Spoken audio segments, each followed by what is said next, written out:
大家好，瓦片與防蟲網的配合下呢，十字花科類種植感覺算是很好的安排。這一巢內種植的是青花筍，而另一巢種植的是混合種植的十字花科類作物。除了有結頭菜、花椰菜，還有都是2種品種的高麗菜跟青花菜，算是試菜與挑選品種的種法。這過程就像過往的菠菜種植一開始先一次種植個6、7種品種，經過試吃後，現在就只固定種植單一品種。家庭式種植防蟲網雖然可以防葉菜蛾，但是卻防不了雜草的生成只要有外來的因素，雜草就無法控制不長。不過防蟲網內1個月清理1次，雜草就算很勤快了。掀開網子又要避免葉菜蛾趁機入侵在太陽接近下山的時間是很好的掀網時機因為葉菜蛾也有日落而息的習慣，最常發現它們躲在蒜頭所覆蓋的稻埂裡水一澆下去，很容易就會有葉菜蛾飛起來。單獨讓青花筍種在一巢，是因為它可以反覆採收反覆採收的時間可以很長，很適合家庭種植。相對於其他十字花科類作物呢，青花筍上市的數量會比較少。也因此可以一直維持很高的 CP 值蔬菜若是用來送人，送青花筍算是很有誠意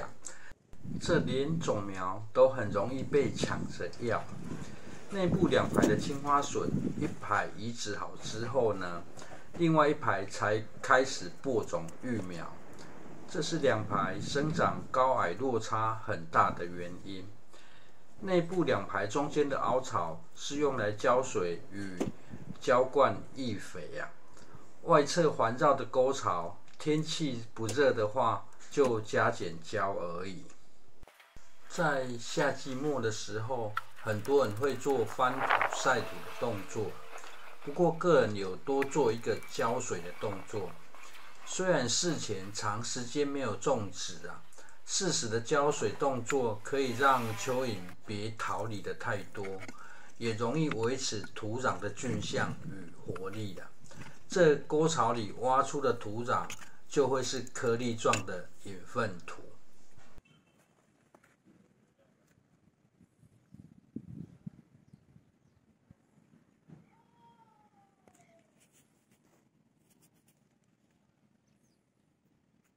整理好之後，其實有發現一個盲點當初為了方便種植，一開始移植青花筍時呢，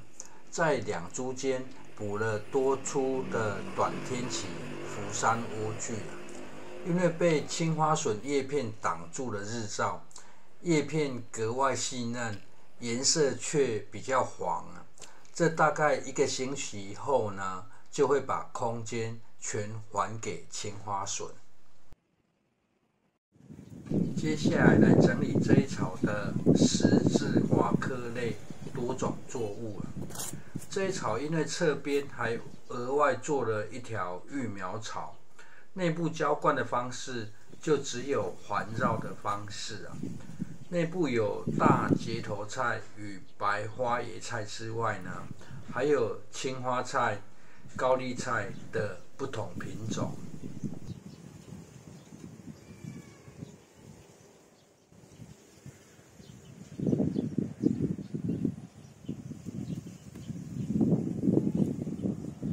這一巢因為是採用蔓延澆灌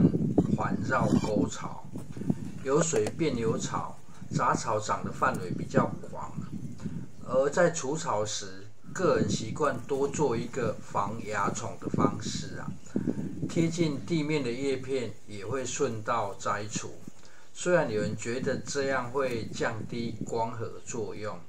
但是因為葉片已經長這麼大，摘除底面的葉片，就算減緩一點生長速度，也可以接受了。畢竟這種植的有點密哈，要除蚜蟲反而更花時間。因為是採用澆灌溝槽的方式啊，溝槽比較潮濕的話，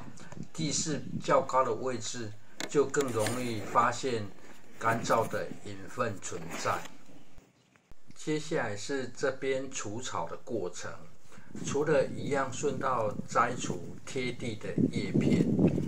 在環繞溝槽的4個角，通常是土壤最容易崩落的位置啊。補土的時候，溝槽裡的土壤因為除了有隱分顆粒狀的團粒結構，也是容易鎖水鎖肥的自然生物啦。底面葉片摘除後，就更有空間進行覆土。土壤不足的話，2株之間就可以挖鬆啦，順道再借一點土壤出來用，這樣也可以讓土壤更透氣，肥水也更容易穿透進去了。而這些動作呢，就看需求啦，也不一定要做啦。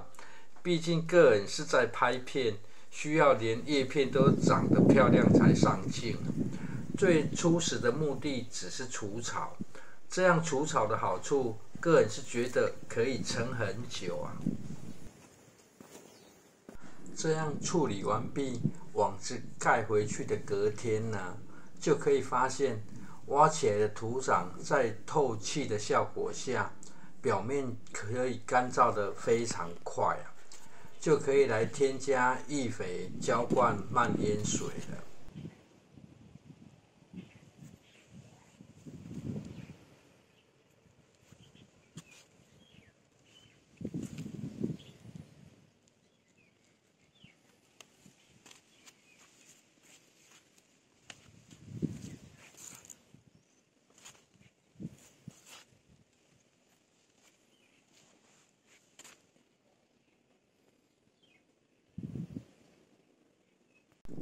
将甘蔗渣酵素的殘渣呢，做最後的利用，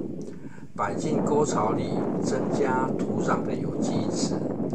增加蚯蚓的食物之外，蓋住土表也方便蚯蚓活動啊。